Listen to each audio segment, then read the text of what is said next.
Coach, you had Anthony Lamphere last year. Yes. Who was maybe trying to, hard shoes to fill, obviously, but who's kind of stepping up as the vocal leader of the group? I think that's the thing last year is really we had three with Brendan Doyle, Jamari Chisholm. They had 47 catches and really played all but 4 plays last year in the tight end position. It's been a very productive position in this offense, historically, and so we had to get a little bit of portal. We had guys that have been here, that have grown up, so all of them were here in the spring, so that's the exciting part.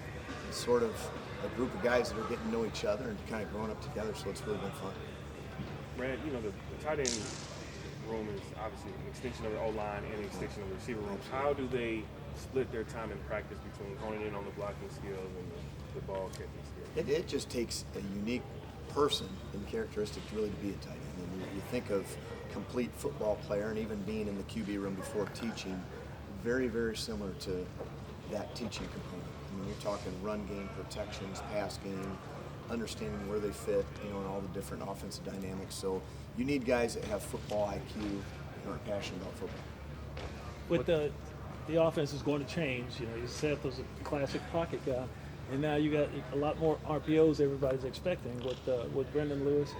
How is it that you coach these guys now? You're looking quick, you make your read quick and always look back, or what some changes that you have to make in coaching? I think it's still the same offense we had last year. Really with the stuff that we've done with the tight ends, and so it's not dramatically changed. Yeah, you have a bit more running type of quarterback, but it's still within the same offensive confines that we do. So it's just the stuff that we've been really teaching through the years. What stood out to you about Bryce Anderson? I just think his versatility, really to do everything. He is a long body that can run and he's athletic. And so we sort of knew that in junior college and office film and knowing a lot about him from being from Des Moines, Iowa. And so he's had a very good spring, and I think it's just comfort for really all the new guys that came in. It's just really an 8-month period now that they're just getting comfortable. And obviously fall camp it's close to 5 weeks, and then you get the OTAs in the summer. So it's the mental aspect of, can you see a signal and go to the play, understand the intent of it, and then be able to perform it. Like today was a lot of stuff against each other, which was really good team stuff.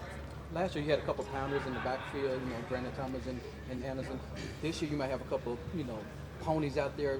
Did that change the way you approach, the way you coach your tight ends? I don't think so, because they all have to do the run.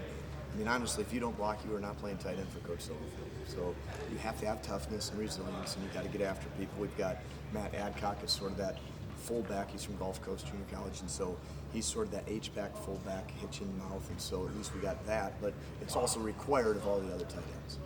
With running dual threat quarterback, will you play more 2 tight end sets this year? I think it presents itself. I think we still were over 120 snaps at 12 personnel, and so I think we could still be that ratio. But you got to, like I always tell our room, we got to give them 2 to get them. So, you got good receivers, good tight ends. What puts us in the best situation offensively? Coach, what have you seen from Jerry Cross that's impressed you so far? Jerry is a really big body and very athletic for 275 pounds. Connected, soft hands, a guy that has to be able to run, and big enough to really block the C gap, and a guy that can move his feet. So he's gotten comfortable. It just seems like every single week. So we're excited about, obviously, him joining us this fall. He's fully healthy? Fully. Outside of it, I didn't know he was. Spring game. Is Christian Ross really the only one? Oh, yes. Christian Ross and Luke Logan were here last year. And so Christian is the one that's sort of been with us for 3 years. So, it's kind of, you like seeing that high school, but really, in today's day and age, high school, it's going to be a kid that probably played QB, like Caden Priestcorn, or Lanphier played receiver, or, so he was kind of a receiver DN. Christian Ross, but he's been now, this is his 3rd program. He's only 20 years old, but really has developed, and now he's 255, and so playing the position, and so, he's had really a great off-season January, and you see the maturity, just as a person, as a player, so we're excited for him too. How close are you developing the depth chart, especially on the 2nd and 3rd level? I think you have to. You get your numbers, and then you bring a freshman. John Harding's the freshman we brought in. So, again, that's the future of the program. So you got to be able to bring that depth. With roster limits, things like that, you're sort of limited. But, I think the nice thing is we were front-loaded last year with 3 seniors, which made it, you knew you needed to replace, which is hard.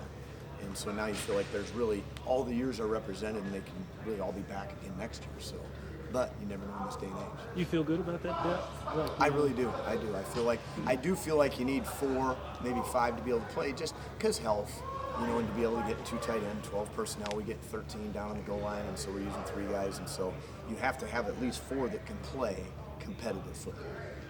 And then after that, you figure it out. Thank you, Coach. Thanks. Thank you very much.